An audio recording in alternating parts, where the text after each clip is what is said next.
అధిక మెజారిటీతో గెలిపించిన మా నియోజకవర్గ ప్రజలందరికీ హ్యాపీ న్యూ ఇయర్ 2024. ఇటు వేముల వీరేశం కాంగ్రెస్ ఎమ్మెల్యే నక్రేకల్. కార్మిక కర్షక నాయకుడే హుమాయూన్, ఆయన కుమారుడే జానీ మాస్టర్.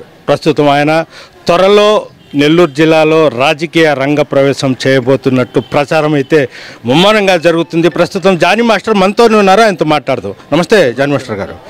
ఏంటి ఈ మధ్యన మీ పేరు బాగా బావుటంగా వినిపిస్తుంది రాజకీయ? సార్ నూతన సంవత్సర శుభాకాంక్షలు సార్. ఫస్ట్ మీకు సార్ ఇప్పుడే నేనేం చెప్పదలుచుకోలేదు సార్. ఒక 7 days తర్వాత మేబీ మీ అందరితో నాకు పని ఉంటుంది. సో మీరందరూ నాకు కావాలి, కొంచెం టైం ఉంది సార్, దానికి చెప్తాను సార్ దాని గురించి. జానీ మాస్టర్ గారు, ప్రధానంగా మీ ఫాదరు లారీ వర్కర్స్ యూనియన్లో పనిచేసి ఎన్నో కార్మికులకు సంబంధించిన సమస్యల మీద పోరాటం చేశారు. మీరు తర్వాత చిన్నగా ఎదిగి ఒక స్థాయికి వెళ్ళిపోయిన తర్వాత అంటే ఎందుకు మీకు రాజకీయాల్లో వచ్చి అంటే ప్రజాసేవ చేయాలనే ఉద్దేశం, అసలు ఆ మైండ్ సెట్ ఎలా వచ్చింది? సార్ నాకు చిన్నప్పటి నుంచి ఉంది సార్.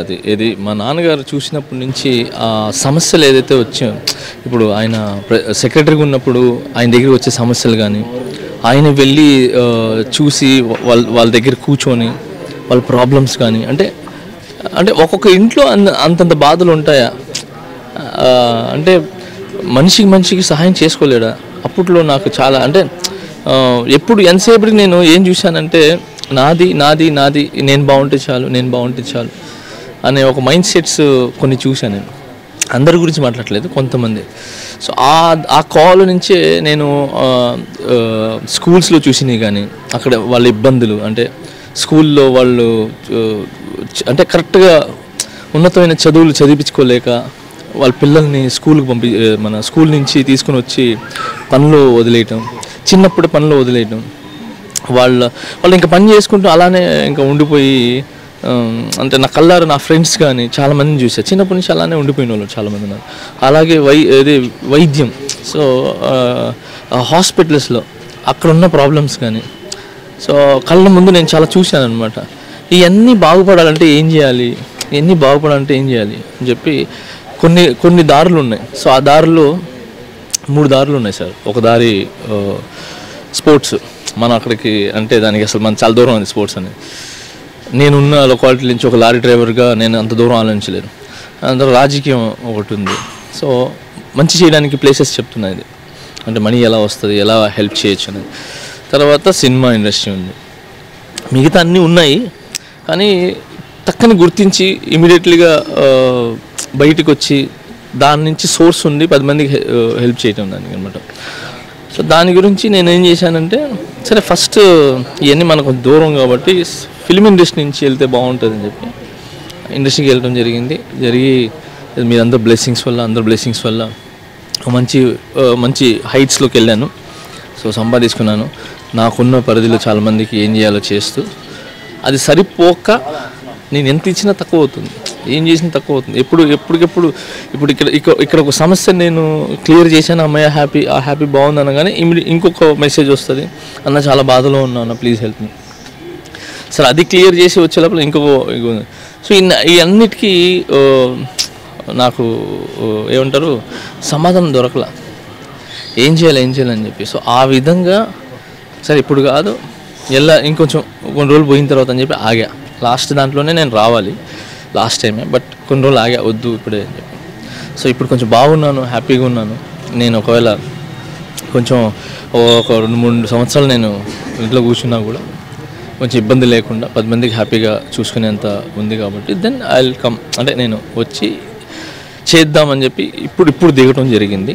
సో ఆ మూల కారణం ఏంటంటే ప్రాబ్లమ్స్ చూశాను అనమాట. సో ఎప్పుడు నేను 20 సంవత్సరాలు 2020లో వెళ్ళా, 2022లో వెళ్ళా, సారీ 2002లో వెళ్ళా, అంటే 2003 అనుకోండి. ఇప్పుడు 2023 పోయి 4 వస్తుంది. సో ఎన్ని సంవత్సరాలు? 20 years. So almost 20 years. ఇప్పుడు వచ్చి చూసిన తర్వాత కూడా నేను వెళ్ళిన ప్లేసెస్ యాస్టీస్ ఉన్నాయి, ఏమీ మారలేదు. సో అదే ప్రాబ్లమ్స్, అదే అన్నీ. దాని ద్వారా నేను ఈ నిర్ణయం తీసుకోవటం జరిగింది. సో మనం ఇంత చేసిన అంటే మన గడ్డ పొట్టి శ్రీరాములు, సో సింహపురి, ఈ నెల్లూరు, సో ఇక్కడికి వచ్చి ఇక్కడి నుంచే పోయినాను కాబట్టి మన మన మన ఊరికి కానీ మన మన పుట్టిన గడ్డకి కానీ ఏదో చెయ్యాలి. మన ప్రజలు అంటే నేను ప్రతి ఇంట్లో ఒక పిల్లోళ్ళలాగా అనమాట, ఎక్కడ పోయినా నా కొడుకులాగా నన్ను ఆదరిస్తారు. సో ఆ ఇంటిని ఏదైనా చేసుకోవాలని చెప్పి వచ్చాను సార్. ఒకటి ఇప్పుడు మామూలుగా ఏంటంటే మీరు కొరియోగ్రాఫర్గా హిందీ, తెలుగు, తమిళ్, హిందీ మొత్తం వెళ్ళిపోయారు. ఒక స్థాయికి ఇంకా ఎదగొచ్చు, డబ్బు సంపాదించుకోవచ్చు, కోట్లు చేయవచ్చు. అంటే మీ ఫాదర్లో ఉన్న కమ్యూనిజం ఇది మీలో వచ్చే చేస్తున్నారా, లేదంటే ఎలా భావించుకోవచ్చు? Definitely sir. మా నాన్నలో ఉన్న అదే సార్, మా నాన్నలో ఉన్న మంచితనం కానీ ఆ తెగింపు కానీ కమ్యూనిజం కానీ మేబీ వచ్చినట్టుంది నాకు. బట్ దాన్ని మంచి రూపంలో మార్చి మంచి చేయాలనే దాంతోనే ముందుకు వచ్చాను సార్. సో డెఫినెట్లీ మా నాన్న బ్లడ్ అయితే ఉంటుంది సార్ 100%. ఆయన వేరే సార్. షేక్ హుమాయూన్ అంటే ఆయన గురించి చాలామందికి is very powerful. Jani master గారు, ఒకటి మీరు ఇప్పుడు చెప్పారు, 20 సంవత్సరాల కిందట నేను నెల్లూరు నుంచి వెళ్ళిపోయి మళ్ళీ ఇప్పుడు వచ్చినప్పుడు అదే పరిస్థితులు, ఆ చెత్త కుప్పలు, ఆ చెత్త కుండీలు అయ్యే దర్శనమిస్తున్నాయి, ఏం మారలేదంటున్నారు. ప్రజెంట్ పరిస్థితుల్లో రాజకీయ నాయకులు అంతా కార్పొరేట్ స్థాయిలో వాళ్ళు కోట్ల రూపాయలు వస్తున్నారు.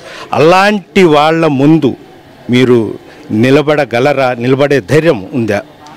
సార్ ధైర్యం గురించి మాట్లాడద్దు సార్.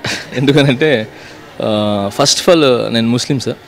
ఓకే, సో మా దాంట్లో ఒక హిందీలో ఒక ఉంటుంది, అంటే ఖురాన్లోనే ఉంది, హదీస్లో ఉన్న ఏంటంటే చావు వెనకాల మొహమ్మద్ సల్లల్లాహు అలైహి వసల్లం దీదార్ ఉంటుందని. అంటే హిందీలో అంటే ఒక మాట అంటే మౌత్కి పిచ్చి ఆప్ సల్లల్లాహు అలైహి వసల్లం కా దీదార్ రహతా అని చెప్పి. సో ఆయన చూడడానికి ఎప్పుడు 10 సార్లు చూడడానికి రెడీ అనమాట, అన్నిసార్లు చూడొచ్చని.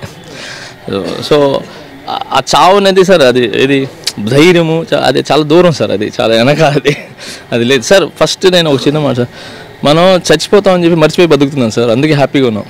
ఒకసారి మనం అనుకుంటే చచ్చిపోతాం అని అనుకుంటే మనం ఏం పని చేయలేం సార్, ఇంట్లో కూర్చొని మనం చచ్చిపోతాం అనొచ్చు.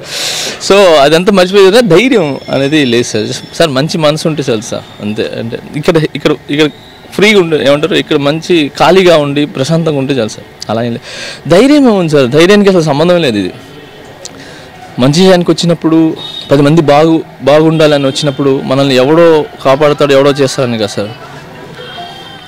దేవుడు మనతో ఉంటాడు సార్, బ్లెస్సింగ్స్ మనతో ఉంటారు సార్. అలాగే జానీ మాస్టర్ గారు, మీరు సినీ ఫీల్డ్తో ఎక్కువ టచెస్, ఇటు సినీ ఫీల్డ్లో ఉండే వాళ్ళకు చంద్రబాబు నాయుడు వాళ్ళ ఫ్యామిలీ మొత్తము తెలుగుదేశం పార్టీ వైపు ఉంది, అదేవిధంగా జనసేన వైపు ఉన్న పవన్ కళ్యాణ్. ఏ పార్టీకి మీరు టికెట్ ఆశిస్తున్నారు? ఏ పార్టీ నుంచి పోటీ చేయాలనుకుంటున్నారు? సార్ పాస్ సార్, తర్వాత చెప్తాను సార్, తర్వాత చెప్తాను.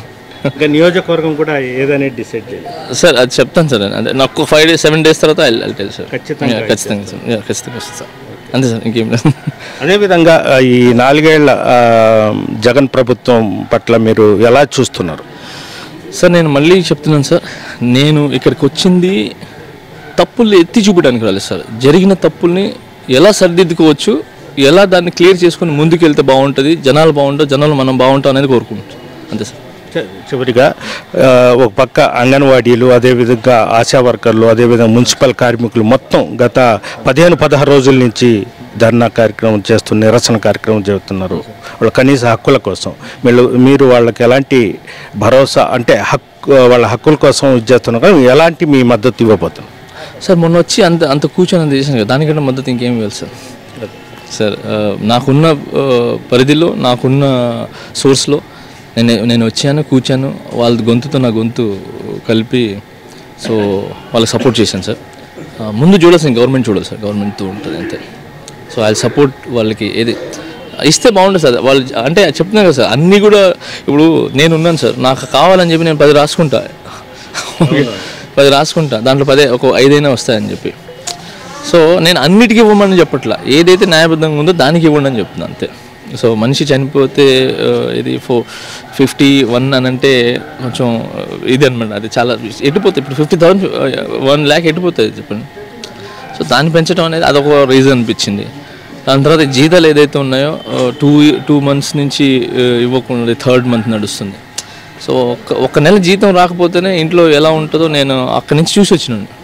సో నాకు ఒక 2.5 years నా వర్క్ చేయకున్నప్పుడు ఒక్కొక్క నెల వస్తుంటే ఎంత ఇది ఉంటుందో హైదరాబాద్కి వెళ్ళినప్పుడు చాలా భయం వేస్తుంది. తాళం వేసేస్తారు ఇంటికి. మనం డబ్బులు ఇచ్చేంత బయట ఉండిపోవాలి. మనం అసలు చాలా చాలా దారుణం అది. ఆ పొజిషన్ ఎవరికి రాకూడదు. సో అలాంటిది నేను 2 సంవత్సరాలు నేను రెంట్ కట్టకపోయినా పాపం మా ఆంటీ కృష్ణనగర్ ఆంటీ అని చెప్పి ఆమె అసలు ఏం మాట అనేది కాదు. బట్ నాకు డబ్బులు లేకపోయినా కూడా ఆమె రెంట్ ఇవ్వకపోతే ఎవరైనా వేస్తారు. But she is very good. ఆమె 3 టైమ్స్ నాకు అన్నం పంపించేది క్యారేజ్ కిందకి. ఆమెకి ఎప్పుడు మర్చిపోయాను, ఎప్పుడు మాట్లాడుతాను, ఆమెతో ఉంటాను. So she is very good. ఆమె ఎప్పుడు బాగుండాలి. సో ఆ బాధలు చూశాను కాబట్టి చెప్తున్నా. అందుకనే నేను 2 నెలల నుంచి రెంట్ రాకపోతే ఎలా కట్టుకుంటారని చిన్న బాధ వేసి వచ్చి వాళ్ళతో పాటు నేను కూర్చోవడం జరిగింది, వాళ్ళకి సపోర్ట్ చేయడం జరిగింది.